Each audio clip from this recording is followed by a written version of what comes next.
ಕೂತ್ಕೊಳ್ಳಿ. ಆಯ್ತು, ರಾಜಣ್ಣ ಅವರ ಮೇಲೆ ಆಯ್ತು, ಮತ್ತೊಬ್ಬರ ಮೇಲೆ ಆಯ್ತು. ಅದಕ್ಕೆ ಅವ್ರೀಗ ರಾಜ್ಯ ಮಾತಾಡಿ. ಆಯ್ತು ಅವರೇ,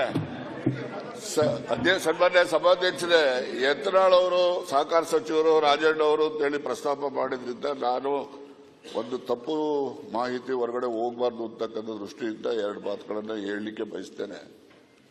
ಸನ್ಮಾನ್ಯ ಸಭಾಧ್ಯಕ್ಷರೇ, ಈ ಕರ್ನಾಟಕ ರಾಜ್ಯ ಅಂತ ಹೇಳಿದ್ರೆ ಇದು ಒಂದು ಸಿಡಿ ಪೆನ್ ಡ್ರೈವ್ಗಳಿಗೆ ಒಂದು ಕಾರ್ಖಾನೆ ತರ ಅಂತಕ್ಕಂಥದ್ದು ಕೂಡ ಬಹಳ ಜನ ಹೇಳ್ತಾರೆ. ನಾನು ಹೇಳ್ತಾ ಇಲ್ಲ. ಇದರಲ್ಲಿ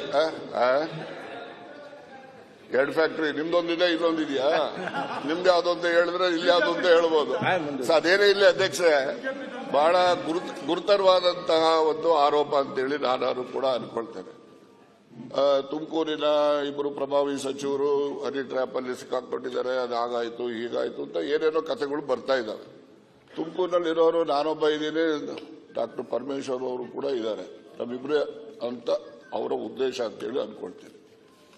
ಈ ಸಿಡಿ ಮಾಡ್ತಕ್ಕಂಥದ್ದು, ಪೆನ್ ಡ್ರೈವ್ ಮಾಡ್ತಕ್ಕಂಥದ್ದು, ಇದ್ರ ಬಗ್ಗೆ ಸುಮಾರು ನಿಮ್ಗೆ ಹೇಳ್ತೀನಿ, ನನಗಿರೋ ಮಾಹಿತಿ ಅಂತ 48 ಜನಗಳಿದ್ದಾರೆ, ಒಬ್ರು ಇಬ್ರು ಇಲ್ಲ. ಅಂದ್ರೆ ಒಬ್ರು ಇಬ್ರು ಅಂತ ಹೇಳಿದ್ರೆ ಬರೀ ಇವರೇ ಅಂತ ಅಲ್ಲ, ಅವರು ಇದ್ದಾರೆ.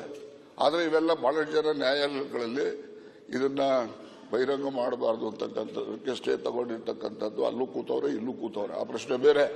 ಇದರಲ್ಲಿ ಬರೀ ನಮ್ಮ ರಾಜ್ಯಕ್ಕೆ ಸೀಮಿತ ಆಗಿಲ್ಲ ಅಧ್ಯಕ್ಷರೇ, ಇದು ರಾಷ್ಟ್ರ ಮಟ್ಟದ ಎಲ್ಲಾ ಪಕ್ಷದಲ್ಲಿರ್ತಕ್ಕಂಥ ಮುಖಂಡಗಳು ಹನಿ ಟ್ರ್ಯಾಪ್ನ ಪೆನ್ ಡ್ರೈವ್ಗಳು ಕೂಡ ಇದಾವೆ.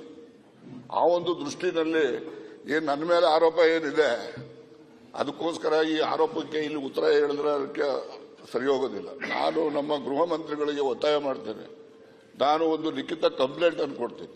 ಆ ಕಂಪ್ಲೇಂಟ್ ಆಧರಿಸಿ ಅವರು ತನಿಖೆ ಮಾಡಿಸಬೇಕು.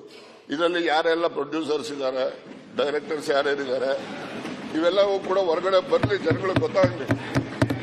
ಆಕ್ಟರ್ಸ್ಗಳು ಯಾರ್ಯಾರು, ಇವೆಲ್ಲ ಗೊತ್ತಾದ್ರೆ ಆಚೆ ಕಡೆನೂ ಸ್ವಾಗತಿಸ್ತಾರೆ.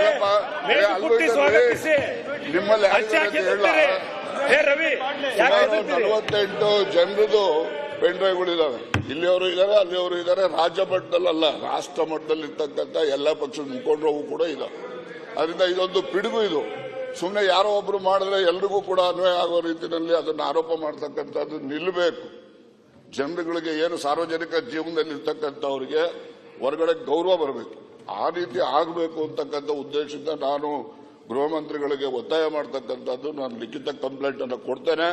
ಅದ್ರ ಮೇಲೆ ಅವರು ಸೂಕ್ತವಾಗಿ ತನಿಖೆ ಮಾಡಿಸಿ ಯಾರೆಲ್ಲ ಇದ್ದಾರೆ, ಅವ್ರು ಯಾರೇ ಇರಲಿ, ಅದು ಎಲ್ಲವನ್ನೂ ಕೂಡ ಸಾರ್ವಜನಿಕರಿಗೆ ಬಹಿರಂಗ ಆಗಬೇಕು. ಸುಮ್ಮನೆ ಪಾಪ ಈ ರೇವಣ್ಣವರು ಅವ್ರದ್ದು, ಅವರ ಇನ್ನೊಂದು ಕುಟುಂಬದ್ದು ಇವೆಲ್ಲ ಬರ್ತವೆ. ಈಗ ನನ್ನ ಮೇಲೂ ಕೂಡ ಅಟೆಂಪ್ಟ್ ಮಾಡಿದ್ದಾರೆ ಅಂತಕ್ಕಂಥದ್ದಕ್ಕೆ ಪುರಾವೆಗಳನ್ನು ಇಟ್ಕೊಂಡಿದ್ದೀನಿ ನಾನು. ಅದ್ರ ಬಗ್ಗೆ ದೂರನ್ನು ಕೊಡ್ತೇನೆ. ಅದಕ್ಕೆ ಗೃಹ ಮಂತ್ರಿಗಳು ಒಂದು ವಿಶೇಷವಾದ ತನಿಖೆಯನ್ನ ಮಾಡಿಸಿ ಯಾರೆಲ್ಲ ಇದ್ದಾರೆ ಅವನ್ನೆಲ್ಲ ಕೂಡ ಬಹಿರಂಗ ಮಾಡಬೇಕು ಅಂತಕ್ಕಂಥದ್ದು ನನ್ನ ಒತ್ತಾಯ. ದಯವಿಟ್ಟು ಆಯ್ತು, ಅವ್ರು ಹೇಳಿದ್ದಾರೆ, ಅದಕ್ಕೆ ಸಂಬಂಧಪಟ್ಟಂಗೆ ನಿಮ್ಮಲ್ಲಿ ಕೈ ಮುಗಿದು ಕೇಳ್ಕೊಳ್ತೀನಿ. ನನ್ನ ಮೇಲಾಗಿರುವಂತಹ ಅತ್ಯಾಚಾರನ ಸಿಬಿಐ ಕೊಡೋದಕ್ಕೆ ಅಂತ ಇವತ್ತು ಅಧಿಕಾರ ಇದೆ ಸರ್ಕಾರಕ್ಕೆ, ಸಿಬಿಐ ಕೊಡೋದಕ್ಕೆ. ಯಾರು ಮಾಡಿದ್ರು ಸರಿ, ನಾನು ತಪ್ಪು ಮಾಡಿದಿನ ಗಲ್ಗ